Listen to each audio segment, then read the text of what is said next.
Okay, let's have a look at this thing today. This is the Korg Monotron Delay. So yeah, it's much smaller than it probably looks on the screen. The problem with this one is the audio level's very low, even at full volume. So it has a built-in speaker. This is the ribbon keyboard, and it's just a fun little unit you might play with. There's no MIDI or anything like that on it. It takes two AA batteries. And you've got a number of things to do with delay, cutoff, LFO, etc. And there's two different modes of operation that you can see there. Let's switch it on, and I've put it to full volume. It won't go any more than that,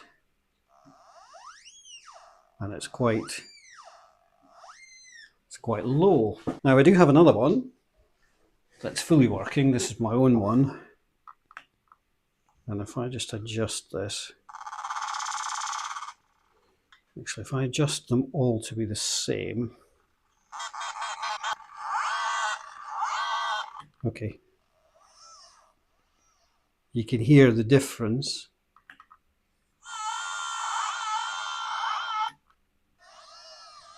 Hopefully you can hear the difference between those two. So the volume is much lower on that one, but we do have one to compare if we need it. Let's just get straight inside it and see what the problem is.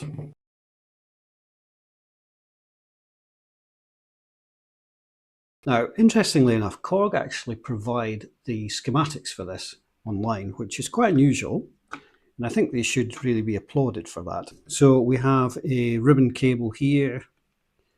We've got the volume. I'll tell you what we'll do actually. Let's put the batteries back in and see if the volume control works. So yeah, so the volume control does work, so we don't need to check that. Right, we'll have a quick look around and we'll see if we can see what's going on. So there's the keyboard input, volume control, and there's the various different potentiometers.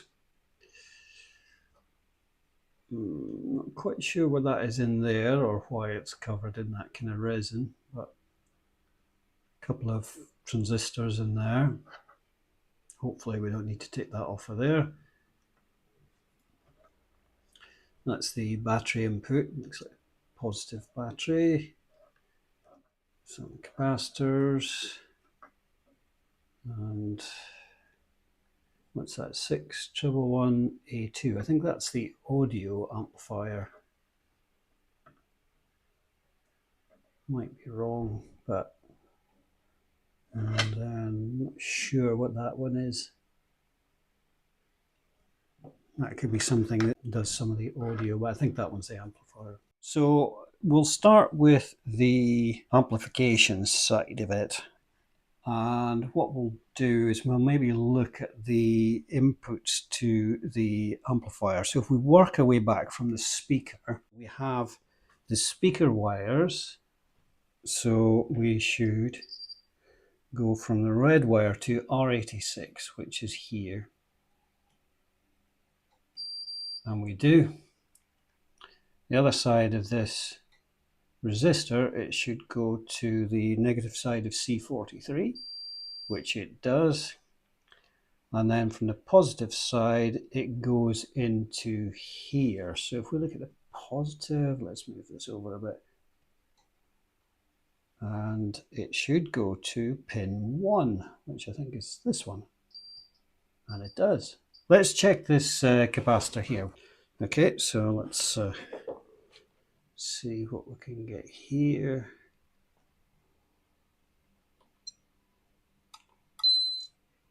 So 106, 2.3 ESR. So it should be 2.9. So the ESR is fine on that. So that's good. Now the input to that is pin 2. And that comes from C40. which is actually this one here. So let's take pin 2 is the input, and that comes from C40, which is here. So well, let's go from there to there, and then it goes through C40 and then into R85, which is the next one along.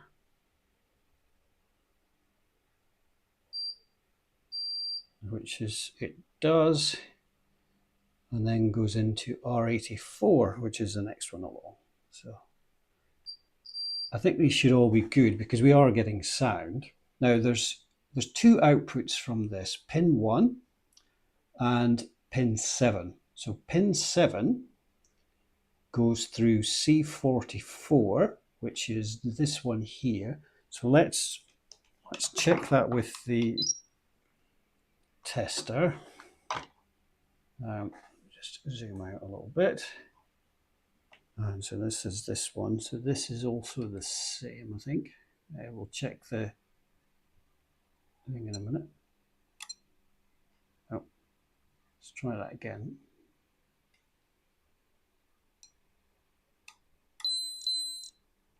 So that's 287.78. So that is 330. It's a little bit low. So this is a 6.3 volts as well, 0.78. So the ESR on that is fine as well. Pin 7 output on here is for the headphones. So something we should do is test it again, but with the headphone output. I should actually have done that to begin with. So I'll just put the speaker up to the microphone.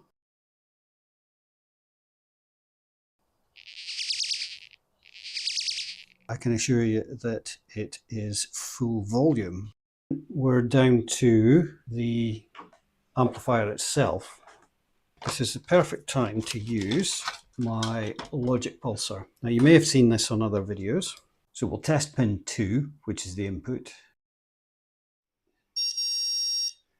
And we get a very healthy, loud output. So let's just check the voltage is good on this.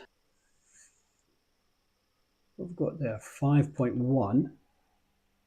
Okay, so there must be something in the circuit to take the 3 volts and ramp it up to 5. I think there's something attenuating this signal in here. I don't think it's the capacitor. I think it's either something from here or one of these resistors.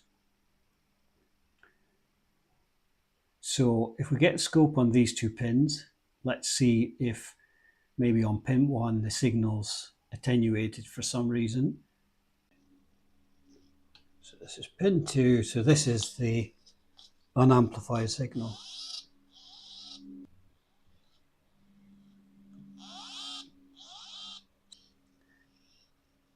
And this should be the amplified one.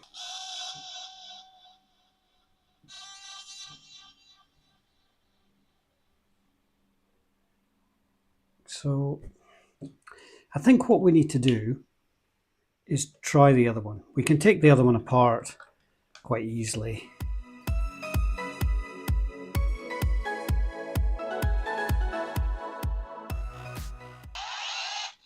Okay, let's go and pin 1.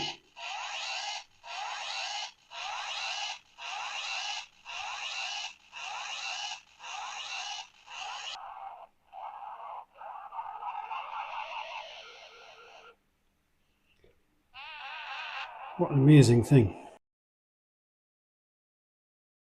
1.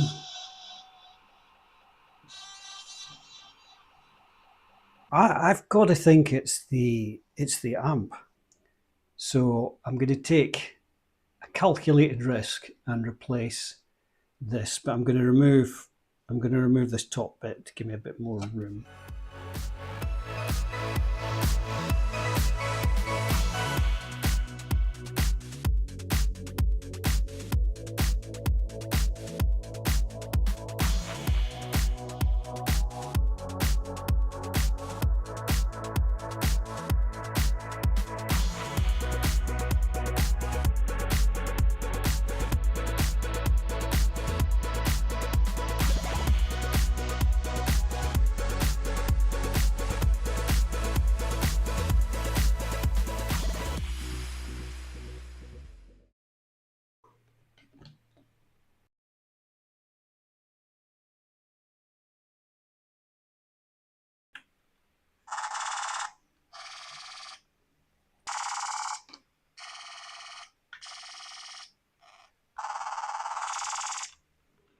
That's not any better, but at least I can, I know that that's working, I can reuse it. When we put the logic pulsar on the input, we got a loud tone. Clearly that means that it's the input side that we should be looking at and not the output side. And the input side is pin 2, we know, and it goes into C40.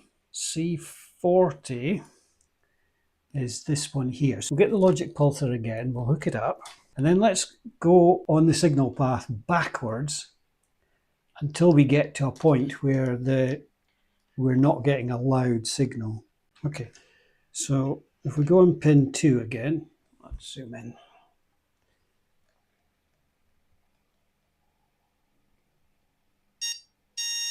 So let's go to C40, which is the second one here, and that's loud.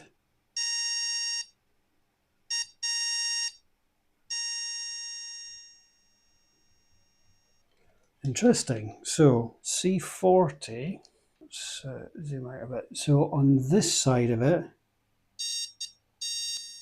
nice and loud.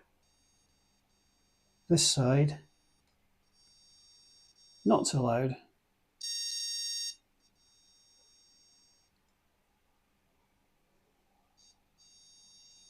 Okay, let's just go back one more, which is R85, which is the next one along.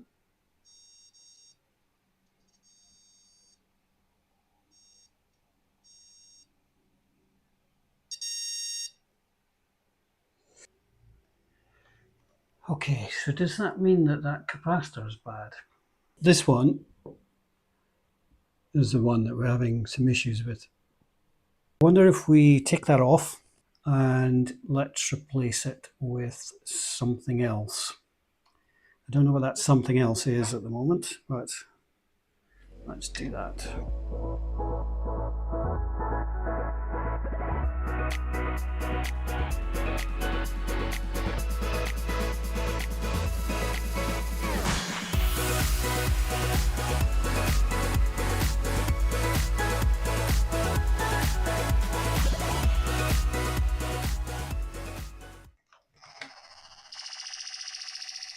Let's see if that's fixed it.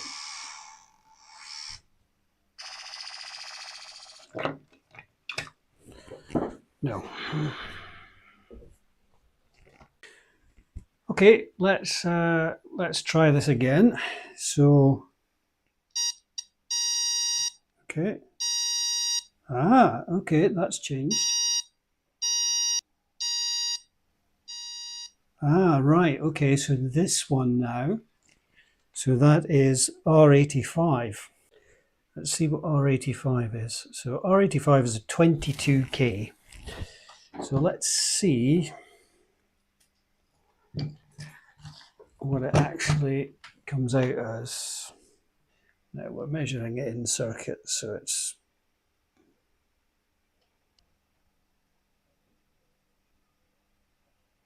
says 21, so that's probably okay. So R84 becomes before then, which is the fourth one along, and that is 47K.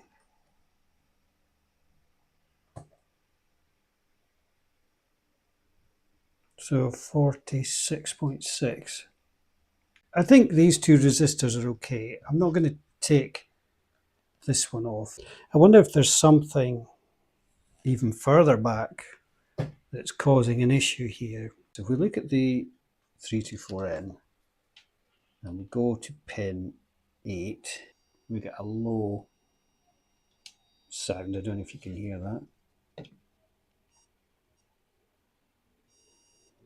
Go to 9,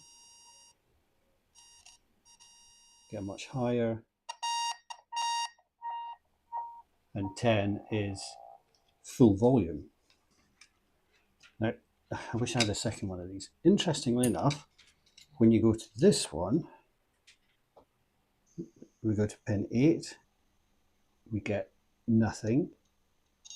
Pin 9 is a low, and 10 is a low as well. 9 and 10 are the inputs to here, and 8 is the output. So we do get a we do get an output.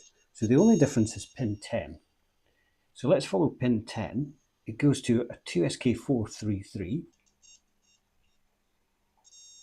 So we get a signal on the right leg and a slightly higher tone from the top one and nothing from the one on the left. So let's look at this one over here. So nothing.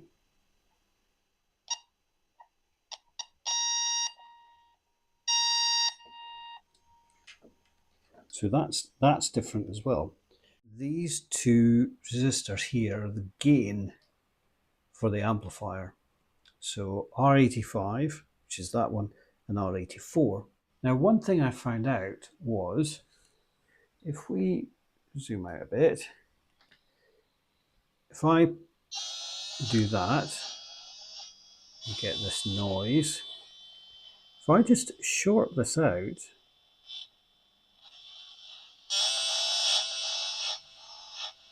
it's so much louder. But the resistor tests correctly. So I think what I'll do is I'll remove this 324. I've got a spare one of those, I'll put it on and we'll see if that makes any difference. So I need to protect the plastic of this and the plastic headphone outputs there as well. I've got a spare one of those that we'll install. And then let's see if that makes a difference. Right, I'm going to use some low melt solder. So let's just get a little bit of this put on.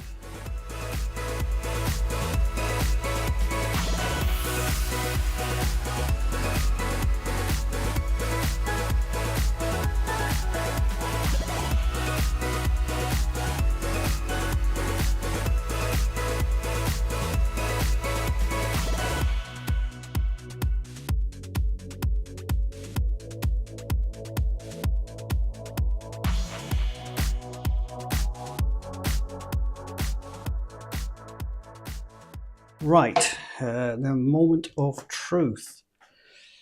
Let's see if this has made a difference or whether we've ruined it.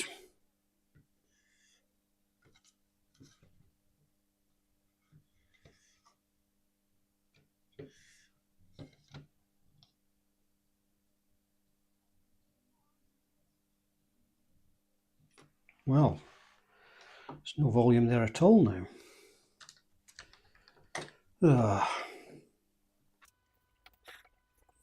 Let's try injecting again here. Okay, and what about... come on.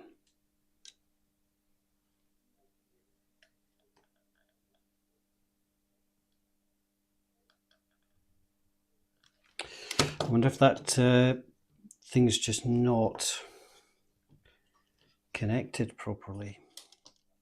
Put a little bit of solder on each one of these.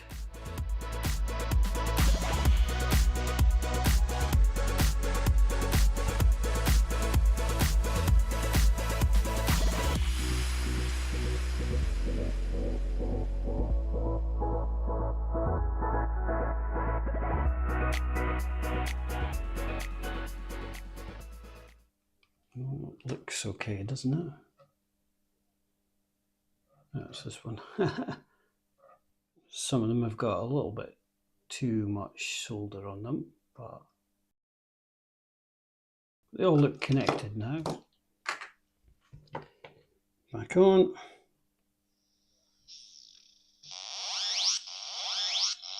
Well, that's better. Yep.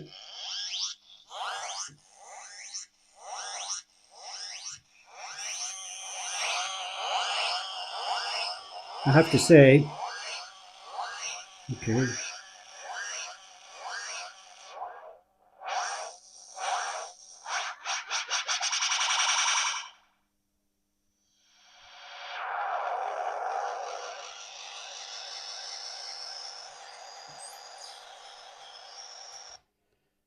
Okay, a journey through the universe. I have to say that is much louder. I think that's what it was then. I mean, we can compare it to the other one, and we will do when we put it back together again, but that's definitely louder. It might be quite difficult to hear through because it's being recorded by the microphone that I'm wearing. Yeah, I think when it's in its case, because of the nature of this, it'll give it a little bit more bass. Not much, but it'll give it a little bit more. And I think that's perfectly acceptable. So yeah, looks like the 324 was the fault. Okay, so we've got the two set up side by side. Now, just to show the waveforms as we get them, I've tried to get them to a very similar sound.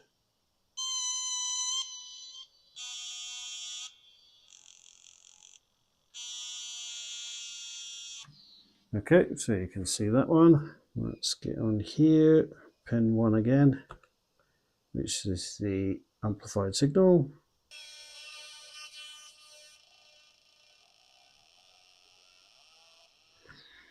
So hopefully you can see there that the signals are roughly the same now, rather than, as I showed earlier, there was quite a marked difference between the two.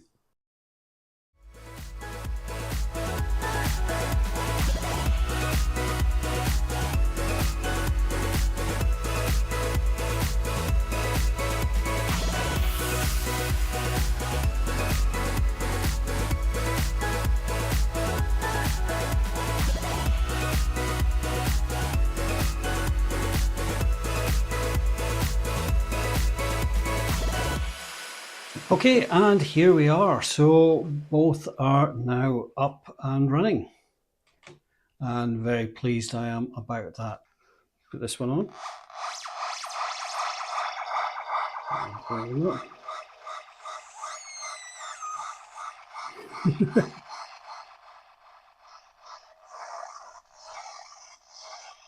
Turn it.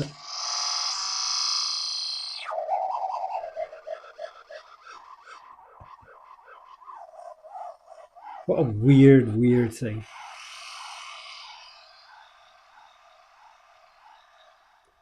Turn the feedback down.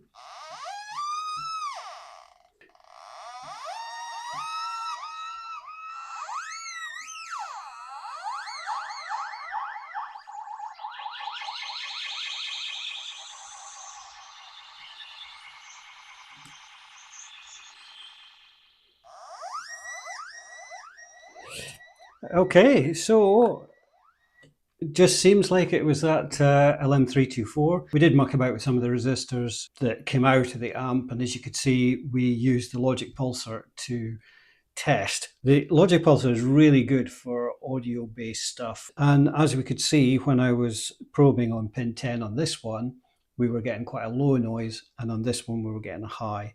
So that's what led me to think that that might be faulty. And it just so happened I had a spare one, so it was quite easy to swap them over and test it. Right, I think we'll leave it there for today. If you enjoyed the video, give it a like, subscribe if you'd like to, and thank you for watching. We'll see you in the next one.